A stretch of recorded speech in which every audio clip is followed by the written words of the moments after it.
اور غالب اکثریت انہوں دی ہے، لہذا تسی فدیہ دے کے چھڈ جاؤ۔ انہاں دے اندر سیدنا فاروق اعظم حضرت حضور صلی اللہ علیہ وسلم دے داماد ابو العاص بھی موجود سن۔ حضور صلی اللہ علیہ وسلم دی سب سے بڑی صاحبزادی حضرت زینب دے خاوند اس وقت تک یہ مسلمان نہیں ہوئے سن اور دلوں میں لڑن واسطے بھی نہیں آئے سن۔ آگے فرمایا مکے والے نے اپنا اپنا فدیہ دیتا۔ حضرت زینب دے کول ہار سی جڑا حضرت امی خدیجہ دی طرفوں ہدیہ دیا گیا سی اپنی دھی کو شادی کے وقت۔ جب ہدیات سارے جمع ہوئے اور حضور صلی اللہ علیہ وسلم نے اپنی بیٹی کا ہار دیکھا تو پیغمبر کی آنکھوں میں آنسو آئے۔ وہ ہار دیکھ رہے ہیں، آنکھوں میں آنسو۔ باپ قید کرنے والا، داماد قید ہونے والا اور نبی کی بیٹی اپنے خاوند کو چھڑانے والی اور چھڑانے کے لیے اپنا ہار بھی پیش کر دیا۔ تو حضرت خدیجہ الکبریٰ کا ہار وہ نبی علیہ السلام کے سامنے وہ سارا نقشہ آ گیا۔ جب مکے والے نبی کو پتھر مارتے تھے اور میرا نبی جب واپس آ کے گھر میں داخل ہوتے تو حضرت خدیجہ الکبریٰ رضی اللہ تعالی عنہا آپ کا استقبال کرتی تو خندہ پیشانی سے ہنستے ہوئے، تو نبی علیہ السلام کی آنکھوں سے آنسو آ گئے اور فرماتے کہ خدیجہ یہ لوگ میری بات نہیں مانتے۔ اور حضرت امی خدیجہ رضی اللہ تعالیٰ عنہا فرماتی آقا ایسی بات نہیں ہے، ایک دن میں دیکھ رہی ہوں آپ کے اس شہر کے اندر آپ کے تابع داروں کا غلبہ ہوگا، اس واسطے کہ آپ کا جیسا دسترخوان کھلا ہوتا ہے اللہ پاک کسی سخی کے ڈیرے کو برباد نہیں ہونے دیتے۔ آپ غریبوں کے ساتھ اس نے سلوک کرتے ہیں، یتیموں کے ساتھ، بیواؤں کے ساتھ، آپ کا ڈیرا کبھی برباد نہیں ہوگا۔ وعدہ کری جھٹکا بھی آ گیا نا کہ تیرا منہ چلا جائے گا۔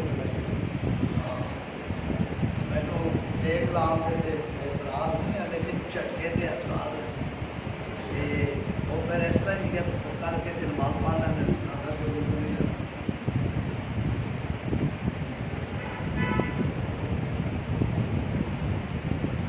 اب حضور صلی اللہ علیہ وسلم کے صحابہ بڑے پریشان تھے کہ یہ ہار کو دیکھ کر نبی علیہ السلام رو رہے ہیں۔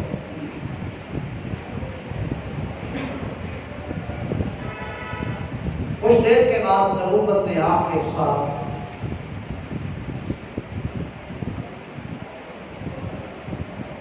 اور آپ نے فرمایا میرے صحابہ آپ پوچھتے نہیں کیوں آنسو آ رہے ہیں آپ کے؟ کہنے لگے آقا اللہ اس کے رسول زیادہ چاہتے ہیں۔ فرمایا یہ ہار میری بیٹی حضرت زینب نے دیا ہے اور یہ میری سب سے پہلی بیوی حضرت خدیجہ الکبریٰ کا ہار ہے۔ مجھے وہ زمانہ یاد آ گیا کہ جب سارا مکہ مجھے پتھر مارتا تھا، اس وقت حضرت خدیجہ الکبریٰ نے اپنے خزانے کے منہ کھول دیے تھے اور میرے دین کے اوپر ساری دولت نچھاور کا۔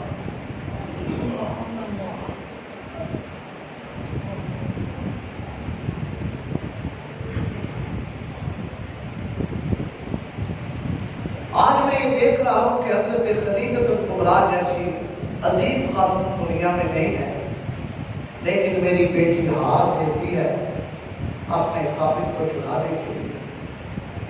اگر تمہاری اجازت ہو تو میں ہار کو واپس کر دوں۔ اب اپنے پاس سے فدیہ ادا کر دو. آپ علیہ السلام کی خدمت میں عرض کیا تھا اگر آپ کا جیسے جی چاہتا آپ کو اختیار ہے. حضور صلی اللہ علیہ وسلم نے اپنے داماد کو بولا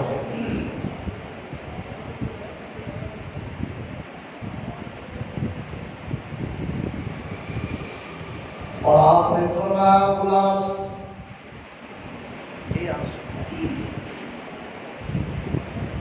میں تجھے آزاد کرتا ہوں لیکن اس کے بدلے میں میری بیٹی زینب کو مدینہ طیبہ روانہ کر دینا.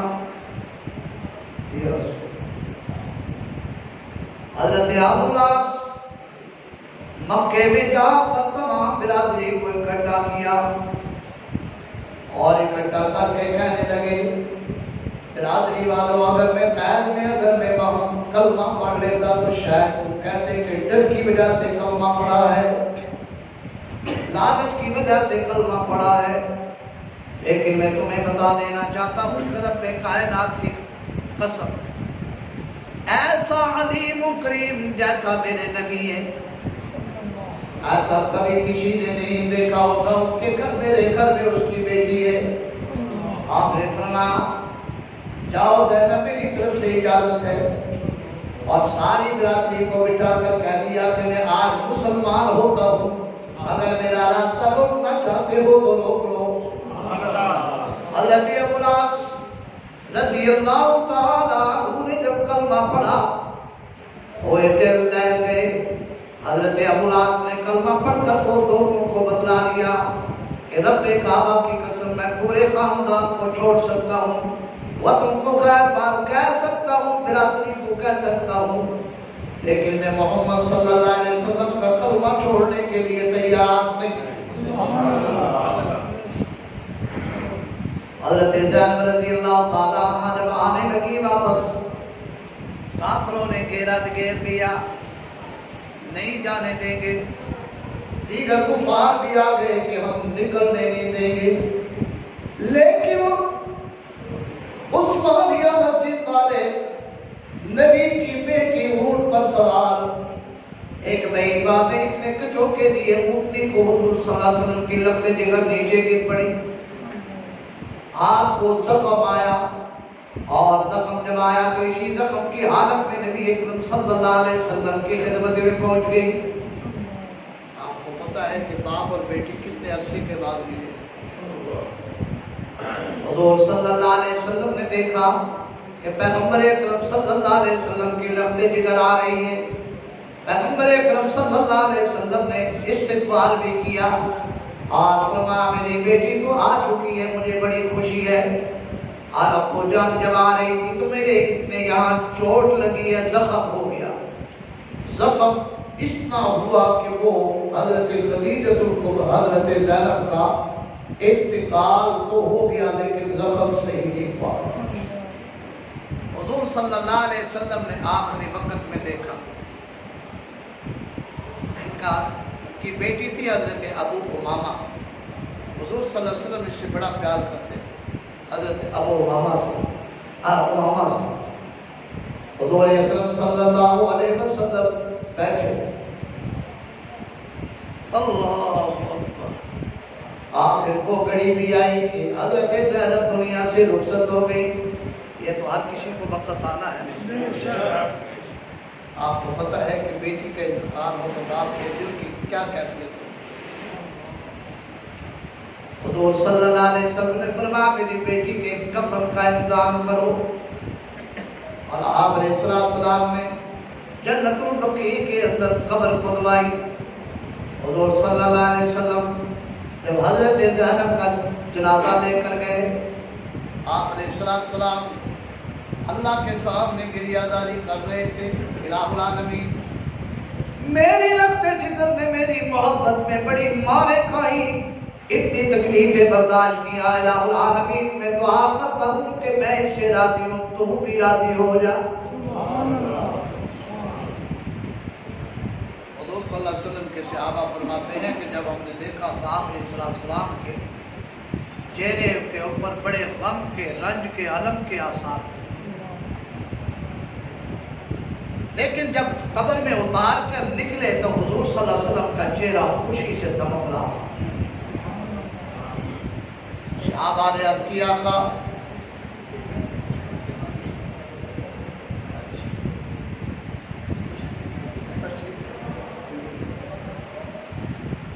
پیغمبر اکرم صلی اللہ علیہ وسلم سے پوچھا صحابہ کرام نے، آقا آپ کے اوپر پہلے غم کے آثار تھے، اب خوشی کے آثار ہیں؟ فرمایا ہاں، پہلے میری بیٹی کے مجھے ذوف کا ڈر تھا، میں نے اللہ کے سامنے دعا کی ہے تو اللہ پاک وحدہ لا شریک نے میری دعا کو قبول کر لیا، اور رب نے فرمایا کہ تو بھی راضی ہے تو میں بھی جانب سے راضی ہوں۔ قبر سب سے پہلا مرحلہ ہے، اس کی تیاری سب کچھ یہ سب سے پہلے تیاری کرنی ہے۔ اب ہم قبر کو عموماً بھول چکے ہیں، دنیاوی آفات جو ہیں یہ کچھ بھی نہیں، آگے آنے والی ہے، گزر جائے۔ بس یہ دعا کیا کرو کہ رب تعالیٰ خاتمہ ایمان پر، اور فتن دور میں، آج کے دور میں ایمان کو لے کر جانا بھی تو آسان بات نہیں۔ میں آپ کے سامنے اکثر میں عرض کیا کرتا ہوں کہ ہر آدمی محقق مدقق نہیں ہوتا، نہ ہر آدمی کا عالم فاضل ہونا ضروری ہے، نہیں، کوئی ایسی بات آئے تو یہ اپنا ایمان دوہرا دیا کرو کہ رب تعالیٰ اپنی ذات اور صفات میں وحدہ لا شریک ہے، اللہ کے بعد خدا کوئی نہیں، مصطفیٰ کے بعد مصطفیٰ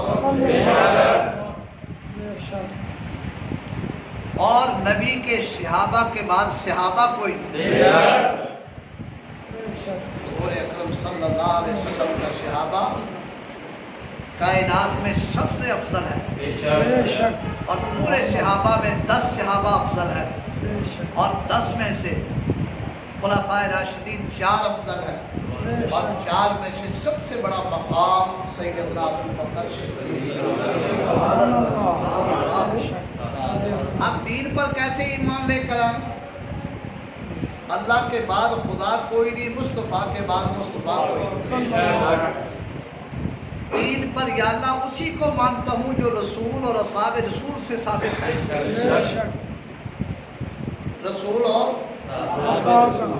وہی دین ہے، اس کے بعد دین نہیں ہو سکتا، الحاد ہو سکتا ہے، زندقہ ہو سکتا ہے، کفر ہو سکتا ہے، دین وہی ہے جو رسول اور اصحاب رسول نے ہم تک پہنچایا۔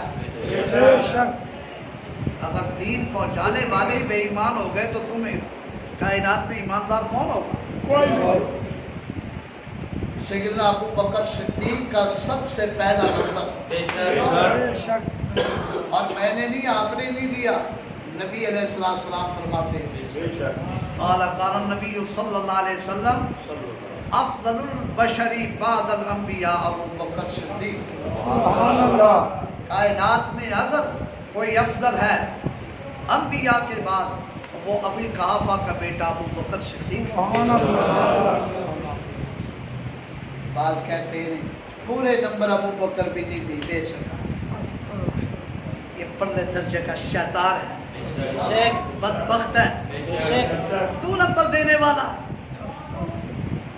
نمبر دینے والی ذات اللہ پاک کی ہے، ساری دنیا اس کی رضامندی تلاش کرتی ہے، لیکن اللہ پاک جبریل امین کو بھیجتے ہیں، جاؤ ابو بکر کے پاس جا کے کہو ابو بکر مجھ سے راضی بھی ہے یا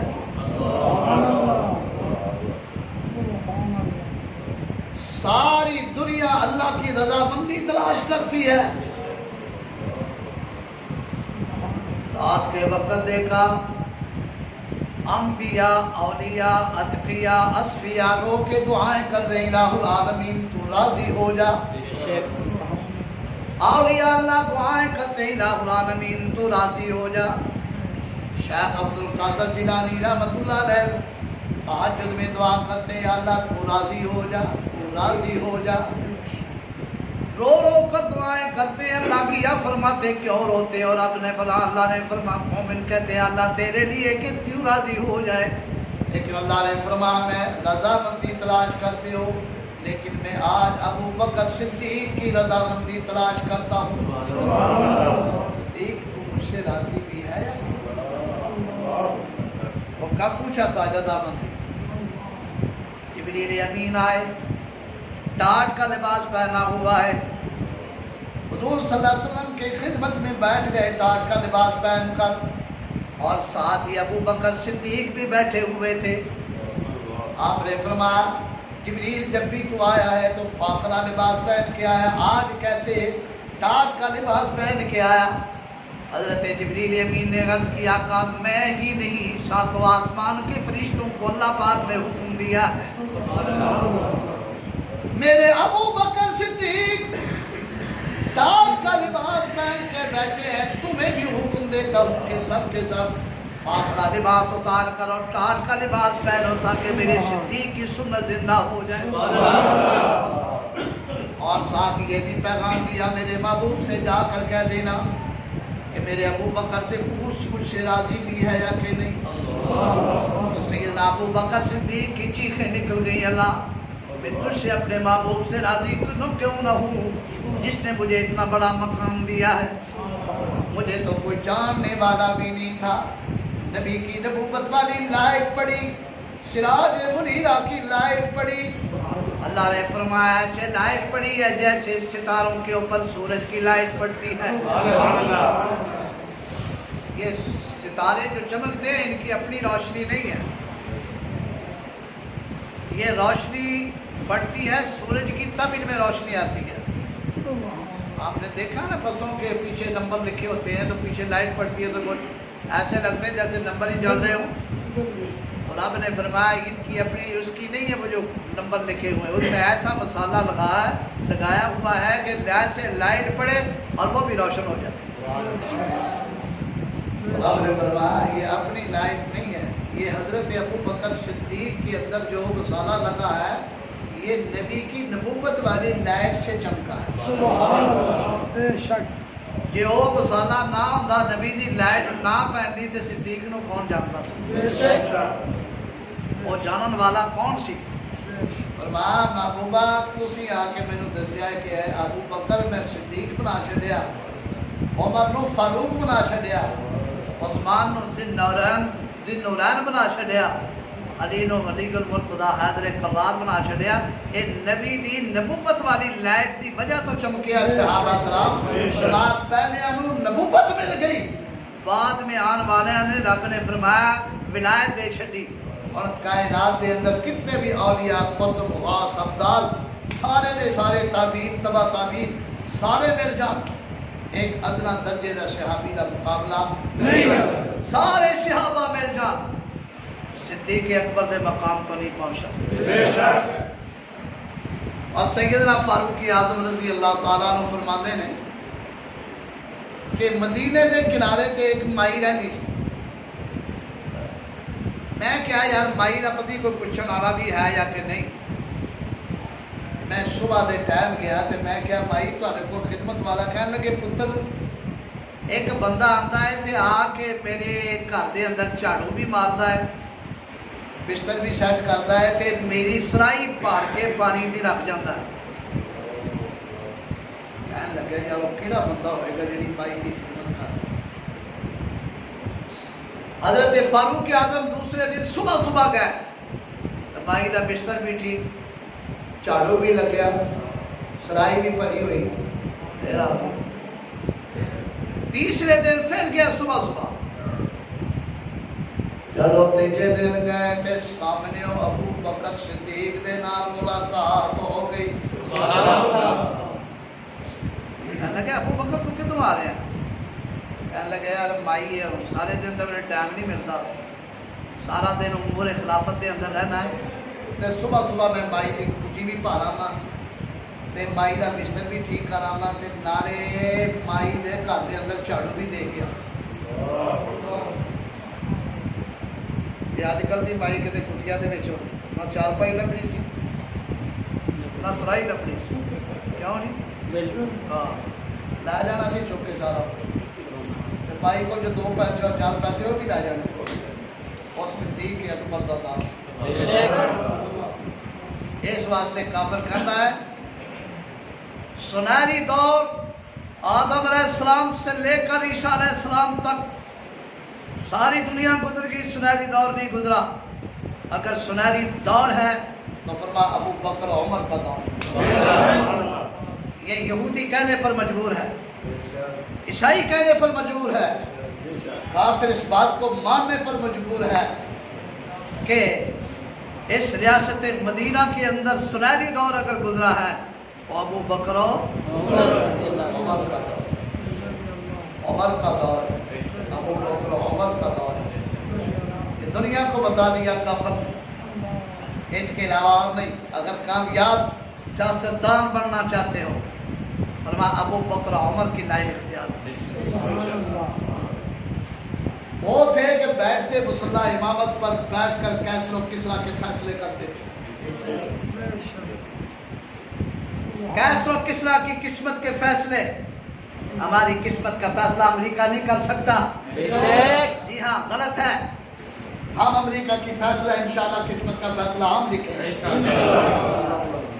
شوشے اٹھا دیتے ہیں، آپ فٹافٹ اس کام پہ رکھ لیتے ہیں۔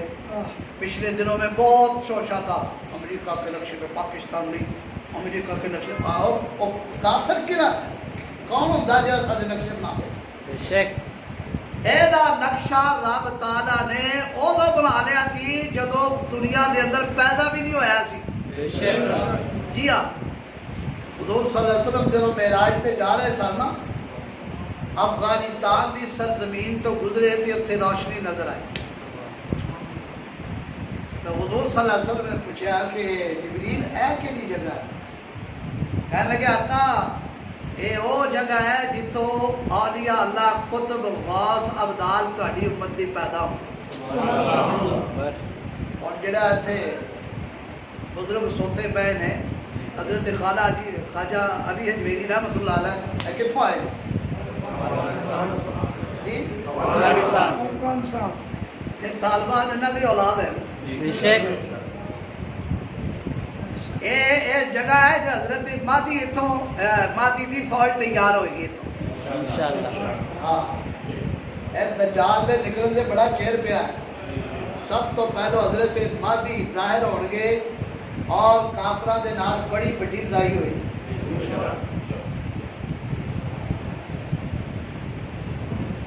مخلوق سے کچھ نہ ہونے کے یقین، خالق سے سب کچھ ہونے کا ہے۔ وائرس کی یہ مخلوق ہے، خالق ہے۔ مخلوق سے کچھ نہیں ہوتا، ہوتا ہے تو کس سے؟ اللہ سے، وہی کرنے والا۔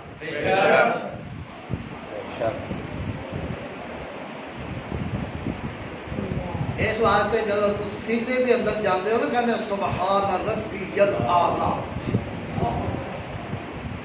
اور جب وہ کہندے اللہ اکبر تیریاں تجیاں اڑ جاندی ہیں وائرس کی۔ تے نہیں آ سکتا، تواڈے قریب بھی نہیں آ سکتا۔ بالکل پروپیگنڈا جھوٹ ہے۔ لیکن موت کا علاج کچھ نہیں ہے۔ بالکل موت علاج بھی تے زہر اثر نہیں کر سکیا، تیزاب بھی اثر کر سکے، ایک ہی چیز ہے۔ بے شک اس واسطے رب نے فرمایا فَإِنْ آمَنُوا بِمِثْلِ مَا آمَنْتُمْ بِهِ، محبوبہ انہاں نوں کہہ دے بعد دے اندر آن والے ہم کہ ابو بکر و عمر جیسا ایمان لائے۔ سبحان اللہ، بے شک فقط اہتدوا تے ہون سیدھے راستے تے پے گئے۔ بے شک اے دے واسطے نمونہ ہی نہیں بن رہے۔ رب فرماتے ہیں تیرا راستہ جدا ہے تو میرا راستہ جدا ہے۔ اس واسطے میری تبلیغی جماعت ہے نا، وہ اس واسطے کہتی بھائی ایمان پر محنت کرے، ایمان پر محنت کرے، ایمان بنائے اچھی طرح سے، نماز پر پورا یقین، پس پسی نہ ہو۔ یہ دجال کا فتنہ جو بڑے بعد میں آ رہے ہیں تو بہت بڑے بڑے فتنے ہیں، یہ تو کچھ بھی نہیں ہے، یہ کچھ حیثیت نہیں ہے اس کی۔ بڑے بعد میں جو آئیں گے بہت بڑے بڑے فتنے ہوں گے، اور میں سب سے بڑا دجال کا فتنہ ہوگا جس کے لیے یہودی ابھی انتظار کر کے بیٹھے ساڈا پیو آ رہا ہے، بالکل پروپیگنڈا حالے نہیں۔ حضرت مہدی پہلو آن گے، اس تو بعد عیسیٰ علیہ السلام آن گے، اس تو بعد کدھر دجال پیدا ہوئے، اور عیسیٰ علیہ السلام میری تون گردن لان گے مقام لوت ہے جڑا اسرائیل دے وچ۔ لہذا برائے مہربانی ذرا تھوڑی جی جرت اور ہمت دکھایا کرو۔ ایڈے بڑے کھوپے لا کے کھڑے ہوتے ہیں بھی کہ وائرس نہ بڑھ جائے۔ رب نے فرمایا خدا دیا بندہ کا نالے کہنا اللہ اکبر، سب سے بڑا اللہ اکبر، سب سے بڑا کون ہے؟ اللہ۔ اس کے حکم ارادے کے بغیر کچھ نہیں ہو سکتا، کچھ نہیں ہو سکتا، وہی کرتا ہے۔ اور انڈیا سے ہندو کہہ رہے ہیں کہ ہم نے ویکسین تیار کر لی، اس کے لیے وہ کیا ہے؟ وائرس کے لیے کیا ہے؟ لا الہ الا اللہ محمد رسول اللہ، لا الہ۔ کلمہ صحیح نہیں پڑھ رہے، کلمہ صحیح نہیں پڑھ رہے، لیکن بہرحال مان لیا انہوں نے کہ یہ وائرس کا توڑ لا الہ الا اللہ۔ جنہیں دل دے اندر رب نے رکھا تو کیوں پڑھیا ڈردا پیا؟ اور ٹھیک ہے احتیاطی تدابیر کر، اور دے اندر کوئی قباحت نہیں ہے، لیکن سب تو زیادہ رب تعالیٰ دی قوت کو فوقیت دینی ہے۔ کوئی چیز اثر پذیر نہیں ہو سکتی۔ ساڑھے اکابر تے ایسے بزرگ گزرے نے کہ صرف اینا کہندے سن کہ یار ہے مینوں کوئی بیماری نہیں ہے۔ سرجن ڈاکٹر کہہ چکے حضرت بیماری ہے، انہوں نے کہا نہیں ہے، پھر چیک اپ کیا تو بیماری ختم۔ سرجن ڈاکٹر کہتے ہیں حضرت یہ کیا ہوا؟ میڈیسن، فرمایا کچھ نہیں میڈیسن، وہی بھیجن والا وہی واپس کرتا ہے۔ میں نہیں رکھتا ہے ایمان، ایمان صرف اس ذات تے رکھنا۔ اللہ پاک بہت ابولا شریف سانو اس پرس کر 1:30 بجے ہوتا ہے، ہاں بس ختم ہو۔ تو بات یہ ہے کہ آج کی جو گفتگو ہے اپنے ایمان کو محکم رکھو، مستحکم رکھو، پروپیگنڈے سے متاثر نہ ہوا کرو۔ ہاں پروپیگنڈے سے بہت متاثر ہو جاتے ہو۔ کافر کا حربہ ہوتا ہے پروپیگنڈا پھیلانا۔ تو ایسی بات ہو جائے تو تم کیا کہو؟ حسبنا اللہ و نعم الوکیل، بس مختصر سی گل، اور بحث مباحثے کی ضرورت ہے۔ ساڈے واسطے رب تعالیٰ کافی ہے، اور تو بہتر کوئی بدل کرنے والا